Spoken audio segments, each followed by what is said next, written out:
didn't know what to expect because it was like this foreign land, this like almost forbidden land that you weren't allowed to go to. And you're like, I'm going. And that's pretty much why we went. We were like, this is like such a timeless place. We need to get there. This is Go, a podcast about travel, places, and adventure. On today's episode, we're going back to Cuba to explore a little city called Trinidad.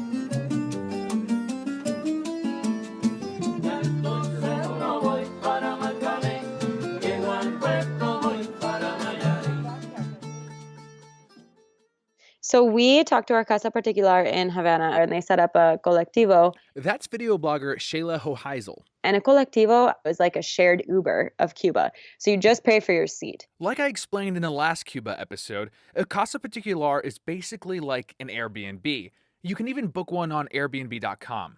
We'll have a link on our website for $40 off an Airbnb stay for first-time users. These casas are run by local Cubans, who are a great source of information. They were all very willing to help. My first host gave me a basic rundown for what I could expect to pay for things like coffee and for long taxi rides to places like Trinidad. You can even ask them to book the ride for you. So I think that cost $25 a seat. $25 to $30 is a standard taxi fare from Havana to Trinidad. These rates usually match the price of the bus fare, but you'll arrive a lot quicker. The taxi ride should be around 5 hours long, but be prepared for an interesting trip. Your driver may stop at a rest station. That's vlogger John Barr. You might remember him from our last Cuba episode. 2 hours into the trip, the guy just pulls over to the side of the road and he's like, okay guys, go to the bathroom. We pull over to the side of the road and 3 guys line up in a row to pee. The car I rode in had no seatbelts, and you had to adjust the windows by pulling or pushing on the glass by hand. And you're lucky if you stop at a real gas station.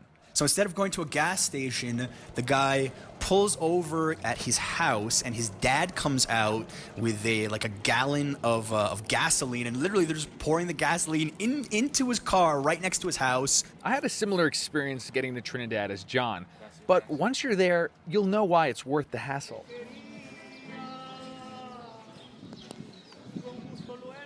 That was our favorite spot that we went. All the buildings were different colors, which is like so cool. And the streets were cobblestone, and there's like horses is a real means of transportation. I always heard the horses. I always heard people yelling outside. It was like nothing you'll ever experience in the United States. No way. Trinidad was once known as the largest sugar producer in the world. At its peak in 1827, 56 sugar mills were in full operation. Founded in the year 1514 by Diego Velázquez, its cobblestone streets and historic buildings are hundreds of years old. Today, the city center is a UNESCO World Heritage Site. There are a lot of things to do here, like taking a horseback riding tour through the sugar mills, where you can squeeze the juice right out of the sugar cane yourself. And drink it with a little rum.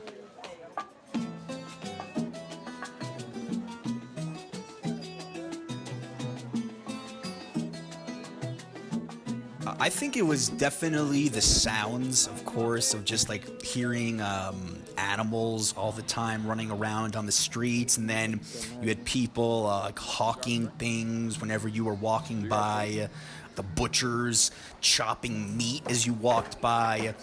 There was always food being sold. It seemed like every little house had something they were trying to sell. So you couldn't walk a few feet without just being surrounded by something completely different. Yeah, just walking down the streets is so cool. I really love the buildings. And then you'd walk into like the churro stand, or there'd be a little market with a bunch of trinkets. Staying at a Casa Particular is your key to getting the Cuban food experience.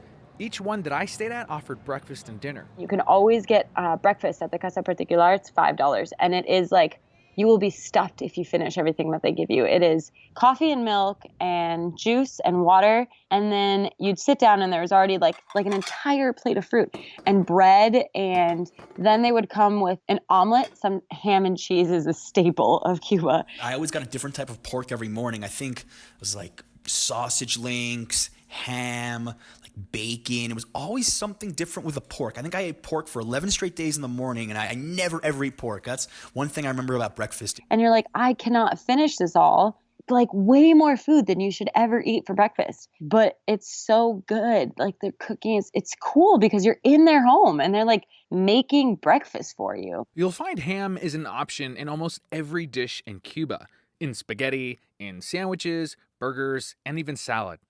Beef is uncommon and a little more expensive, but there's a reason for this. You see, the government owns all of the cattle in Cuba. The cows that you come across on someone's property are simply being cared for by the locals. This practice was common among all former communist countries, like the Soviet Union, Poland, and East Germany. One local told me that Cubans face a harsher punishment for illegally killing a cow than for killing another Cuban, because illegally killing a cow is considered a crime against the government. Pigs aren't controlled or regulated by the Cuban government, so there's a lot more pork to go around. One unique thing about Trinidad is Club Ayala.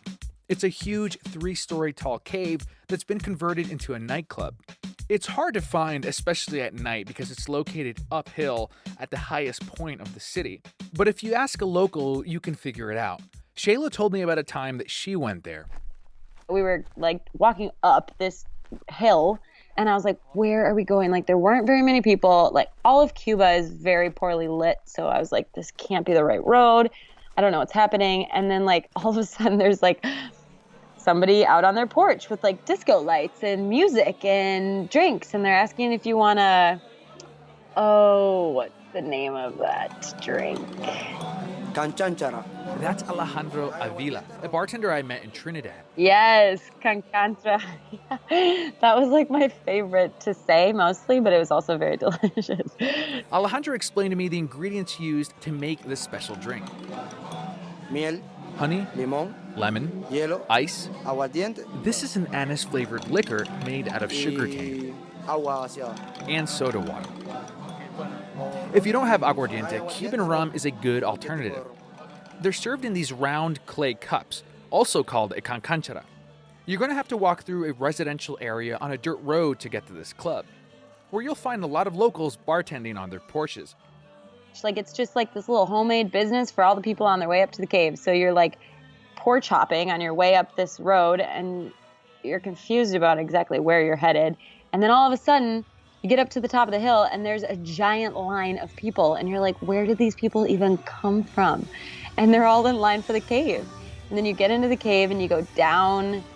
It's like a normal cave that you would like go tour during the day. You go down and it opens up, but then it's nighttime and there's like TVs on the wall and there's a DJ like 20 feet up in the cave and 3 different bars and a bathroom and like so many people. And it was so cool. It was really amazing. I've never been in anything like that. Cover charges 5 kook, which is a Cuban convertible peso, and comes with a free drink.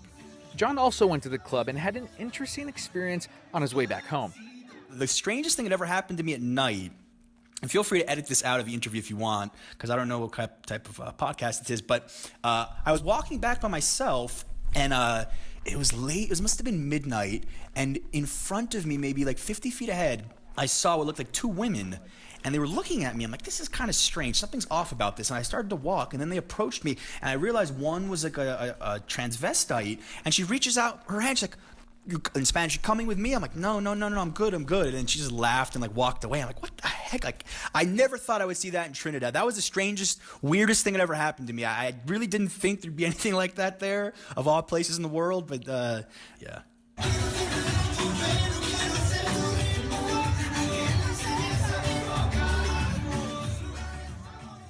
Now, one strange thing about Cuba in general is that they have two different currencies. There's the kook and the koop. And the kook is the tourist currency. Like there's literally two different bills, I'm sure you saw.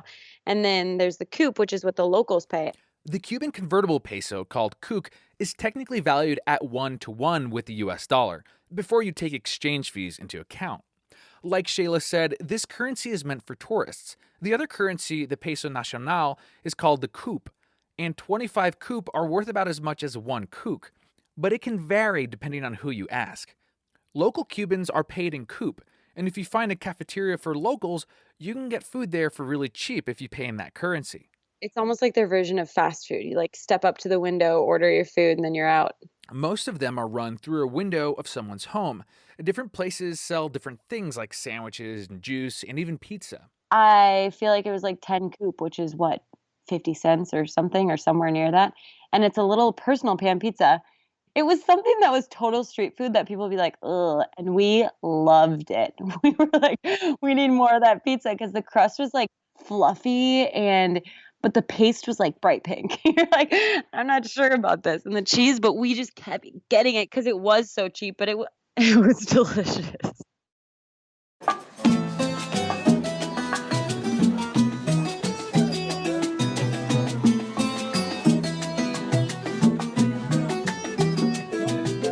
One thing you have to experience in Trinidad is the beach at Playa Ancon.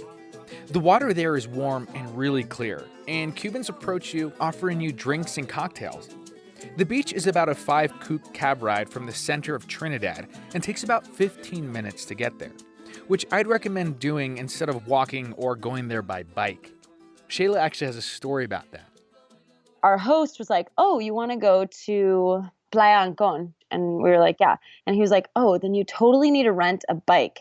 They gave us, I call them circus bikes. Like the wheels were the size of a pizza. And it was just, you're just like pumping away to not get very far at all. And it was like a 12-mile bike ride. And my friend was just like, okay, Shayla, you need to stop complaining. I'm just going to get us a taxi to bring us the rest of the way to the beach. And she did. And he drove us to the beach and he didn't even charge us for the ride.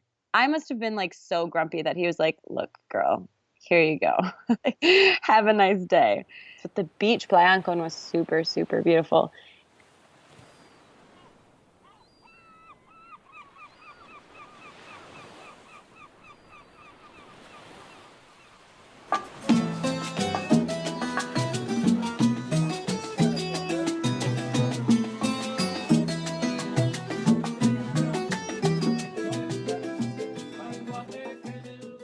A lot of poor countries lack standard services like healthcare, a decent education system, and a consistent food supply.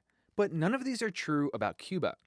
A 2014 report by the World Bank found that Cuba has the best education system in Latin America.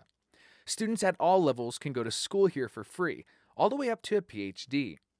Cuba spends 13% of its national budget on education, the highest in the world, and the youth literacy rate is close to zero. The education is free, which is cool, so everybody can be very educated within their system. Although they can be very educated, they are still lacking in a lot of things. Everybody had everything that they needed and nothing more. That's it. All students receive free lunch and uniforms. University students get free housing and a small monthly stipend. This encourages a lot of Cubans to stay in school. Overall, the country is really well educated and they have a lot of doctors. Their healthcare system is better than any in Latin America. They have the region's lowest infant mortality rate and the longest life expectancies. Best part about it is it's all free. One of the houses we were at, her dad had just got his leg amputated. Like in any other country that I've been in, like I was just in Nicaragua. If someone needed their leg amputated, it would be a very bad situation because that is an expensive procedure. But in Cuba, it was like, no, he needed his leg amputated. So that's what they did. I mean, even coming from the States, that's amazing. You're like, what? He just got the surgery and that's that? Like, it just doesn't cost anything. Although free education and healthcare are great benefits for Cuban citizens, there is a drawback. They were very much like, yeah, teachers and doctors, they do it because they love it. And that's why they don't get paid. Being a teacher or a doctor doesn't really guarantee a good paying job. For example, since the Cuban government controls every aspect of the healthcare system, they determine how much a healthcare worker can get paid. The most a doctor can earn is around $67 a month. And there are no private medical practices either, at least no legal ones. So a lot of doctors have to work second jobs or leave the medical field altogether. And other professions can easily make more money, like being a tour guide. And even being a street musician can make more money than a doctor in Cuba.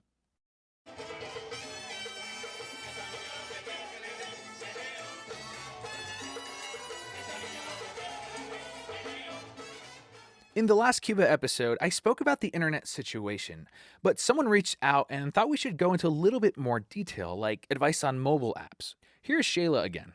I tried downloading Google Maps, but when I got there, it was like, no, this doesn't work. And now you can't download anything. The App Store for Apple or Android phones doesn't work in Cuba, and a lot of downloadable content won't work either.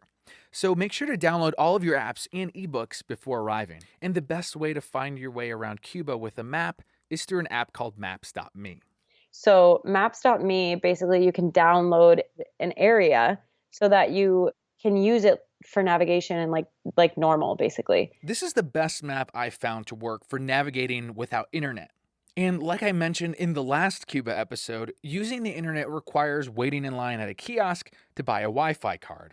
But there's another option. There was always those kids that were like, oh, you need a card? You need a Wi-Fi card? And they'd sell it to you for like $3 an hour. And towards the end, it was almost like worth the convenience because finding a place that sold it, waiting in line, getting it all, you're like, ugh.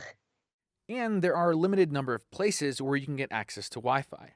It can be a hassle getting connected, so be prepared to go all day without internet. But there are some benefits to being disconnected. When you're with someone, you're not texting someone else or like cruising through Instagram or whatever. You're like with them, drinking coffee with them, talking to them, just very present, which is pretty cool.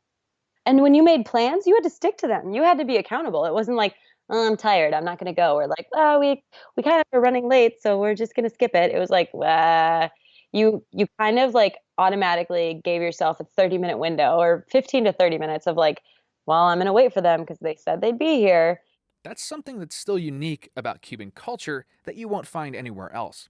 Even though a lot of Cubans have smartphones, they're not consistently distracted by them because of how hard it is to come across internet.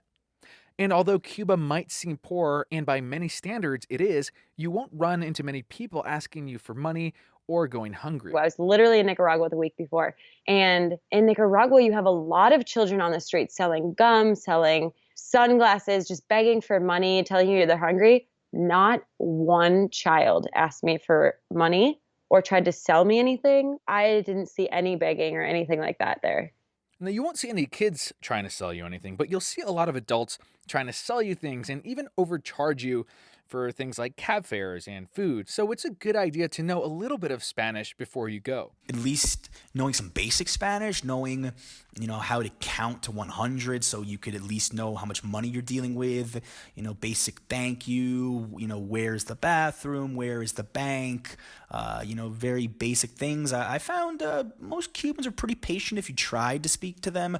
I think that you'd be doing yourself a real disservice to go to Cuba and not speak a word of Spanish. It's going to be, pretty difficult.